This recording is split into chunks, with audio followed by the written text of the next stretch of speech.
The house was unnervingly quiet that evening, save for the faint hum of the refrigerator in the kitchen. The recipe card sat on the counter, its edges worn and yellowed with age. I had never seen it before, though it looked like it had been part of the family for generations. My stepmother had left it there before heading out, saying something vague about wanting to preserve tradition. Her tone was sharp, almost urgent, as though she was issuing a warning rather than a suggestion. I didn't give it much thought. I figured it would be a fun way to pass the time.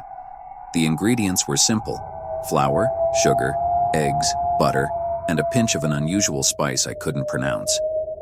The instructions were handwritten in delicate cursive, but the ink had smudged in places, making some words hard to decipher.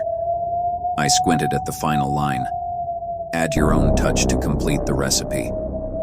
I shrugged. It was just a recipe. How complicated could it be? The spice was in the pantry, tucked behind rows of ordinary jars. Its label was faded, and the jar itself was oddly warm to the touch. When I opened it, the scent hit me, a pungent mix of sweetness and decay. My stomach churned, but curiosity won out. I sprinkled a small amount into the batter, the powder dispersing like ash. A strange chill ran through me as I stirred it in. The batter thickened, turning a shade darker than I expected, almost crimson. For a moment, it looked like blood swirling in the bowl. I shook off the thought and poured it into the baking pan. As the oven preheated, the air in the kitchen grew heavy. The lights flickered and the hum of the refrigerator seemed louder, almost rhythmic. It reminded me of a heartbeat. My heartbeat. I laughed nervously and set the timer. The scent wafted through the house as the cake baked, rich and enticing. It didn't smell like any dessert I'd ever made. Deeper, earthier, like damp soil after a rainstorm. My hands trembled as I peeked through the oven window. The batter was rising, but something was off. The surface bubbled and shifted as though it were alive. I stepped back, trying to rationalize the sight. Maybe I'd mixed it wrong. Maybe it was just the heat. The timer dinged, breaking my thoughts. I pulled the cake out and placed it on the counter. It looked perfect, golden, smooth, and utterly inviting. Yet, as I stared at it, I couldn't shake the feeling that it was watching me. I shook my head, trying to dismiss the absurd notion. Grabbing a knife, I cut into it. The blade glided through the cake like butter. But when I lifted the slice, something dark oozed from the center. It wasn't chocolate or caramel.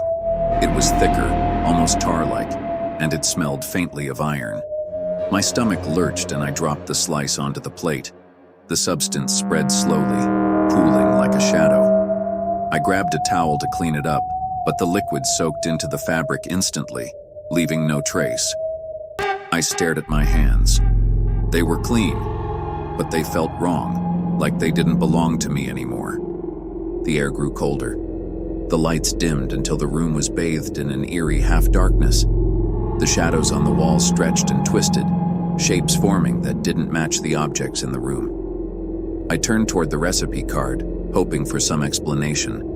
But the words had changed. The delicate cursive was now jagged and harsh, scrawled across the card like a warning. It read, "You've opened the door." My chest tightened.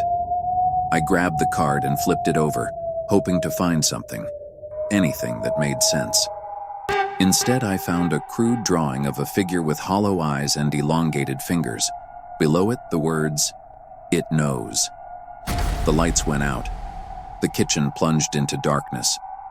I fumbled for my phone, its flashlight trembling as I swept it across the room. The cake was still there, but the pool of dark liquid was spreading, dripping off the counter and onto the floor.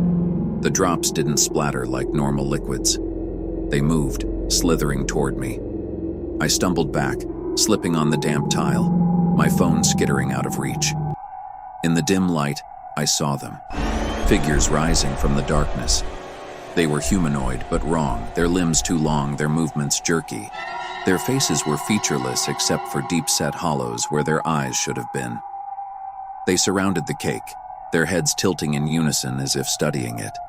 Then one turned to me. Its hollow eyes burned with an unseen light, and its mouth stretched open into an endless void. I scrambled to my feet and ran, my breath ragged as I fled the kitchen. But the house was no longer my home. The walls pulsed, the wallpaper peeling to reveal fleshy surfaces that throbbed with each step I took. The floorboards creaked beneath my weight, not like wood, but like bone snapping. I reached the living room only to find the recipe card on the coffee table, pristine and untouched. The words glowed faintly, taunting me. "Finish what you started." I turned, and they were there. The figures, now larger, more defined, their hollow eyes fixed on me. They didn't move, but the shadows around them writhed like living things. My mind screamed at me to run, but my body refused to obey. One of them stepped forward, extending a hand. Its fingers were skeletal, dripping with the same dark liquid that oozed from the cake. It pointed to the recipe card, then to the kitchen. I didn't know why, but I understood. I was supposed to eat it. Every fiber of my being rebelled at the thought, but I knew I didn't have a choice. The figures waited, their heads tilting as if daring me to defy them. My legs moved on their own, carrying me back to the kitchen. The cake sat where I'd left it, the dark liquid now completely absorbed into its surface. I cut a piece, my hands trembling, and lifted it to my mouth. The scent was intoxicating, pulling me in despite my terror. The first bite was sweet, but the taste quickly turned metallic, then bitter, then indescribably foul. My throat burned as I swallowed, and the world tilted. The shadows surged toward me, their hollow eyes glowing brighter.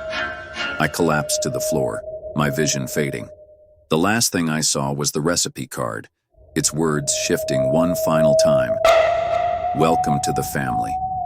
When I woke, I was back in the kitchen. The cake was gone, and the card was blank. But the walls no longer felt like walls, and my reflection in the window didn't move when I did.